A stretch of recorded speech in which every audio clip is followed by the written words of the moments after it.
Hi friends, అందరూ ఎలా ఉన్నారు? చుట్టూ చూస్తారు కదా, మన చుట్టూ కూడా ఎంతో చాలా గ్రీనరీగా ఉంది.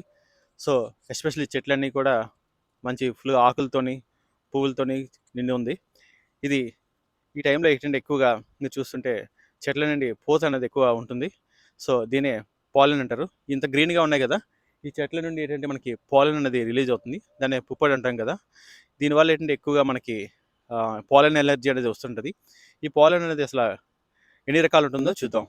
పాలెన్ అనేది జనరల్గా మీరు చూసినట్టయితే 3 రకాలుగా ఉంటుంది. ఒకటి చెట్ల నుంచి వచ్చేది, ఇంకోటి గ్రాస్ నుంచి వచ్చేది, అలాగే వీడ్ నుంచి వచ్చేది.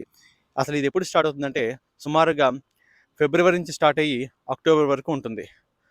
ఫస్ట్ మొదటగా ట్రీస్ నుంచి స్టార్ట్ అవుతుంది. ట్రీస్ పాలెన్ అనేది స్టార్ట్ అయ్యి ఫిబ్రవరి నుంచి ఆల్మోస్ట్ వరకు మే వరకు ఉంటుంది. దాని తర్వాత గ్రాస్ పాలెన్ అనేది స్టార్ట్ అవుతుంది. ఈ గ్రాస్ పాలెన్ అనేది మే నుంచి ఆల్మోస్ట్ జూలై వరకు ఉంటుంది.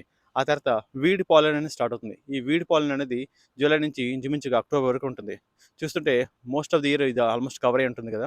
సో దీనివల్ల ఈ పాలెన్ ఏంటంటే ఎక్కువగా స్ప్రెడ్ అయ్యి మీరు అప్పుడప్పుడు రోడ్ల మీద చూసినట్టయితే కార్ల మీద కూడా మీకు ఎల్లో డస్ట్ అనేది కనిపిస్తుంది కదా. ఇది దీనివల్లే. ఇది గాలిలో కలిసిపోయి చాలా ఇబ్బంది కలిగిస్తుంది మనకి. ఎస్పెషల్లీ రెస్పిరేటరీ ఇష్యూస్ వస్తుంటాయి. ఇంకా ఎంతమంది ఎఫెక్ట్ అవుతున్నారంటే దీనివల్ల నలుగురిలో ఒకరు కనీసం అడల్ట్స్ అయినా చిల్డ్రన్ అయినా దీనివల్ల ఇంపాక్ట్ అవుతున్నారు. ఈ పాలెన్ వల్ల వాళ్ళకి పాలెన్ ఎలర్జీ అనేది వస్తుంది దీనివల్ల. సో దీనివల్ల ఏం ఇష్యూస్ ఉంటాయంటే ఎస్పెషల్లీ బ్రీతింగ్ ఇష్యూస్ ఉంటాయి. కళ్ళు అనేది మంటలు వస్తుంటాయి. రన్నింగ్ నోస్ ఉంటుంది.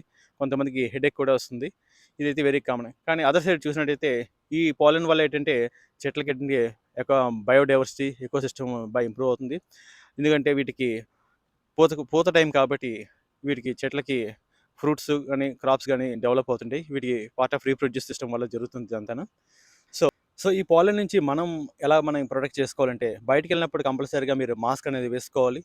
ఎస్పెషల్లీ కార్ను వాటిని టచ్ చేసినప్పుడు బయట ఉన్నప్పుడు మీరు ఇంటికి వచ్చిన వెంటనే ఖచ్చితంగా వాటిని హ్యాండ్స్ని వాష్ చేసుకోవాలి. సో హ్యాండ్స్ వాష్ చేయకుండా ముక్కులోని నోట్లోని పెట్టుకుంటే అది ఇంపాక్ట్ చూపిస్తుంది.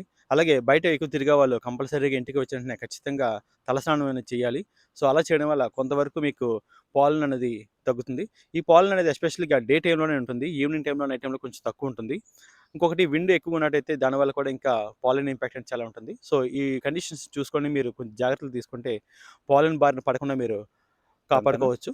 సో దీంతో పాటు కూడా యూఎస్లో ఉన్నట్టయితే ఈ పాలెన్ ఎలర్జీకి ఎఫెక్ట్ అయ్యారా? ఎఫెక్ట్ అయితే ఎటువంటి మెడికేషన్ మీరు తీసుకున్నారు? దేని నుండి మీకు త్వరగా రెమెడీ వచ్చిందో కామెంట్స్లో చెప్పండి.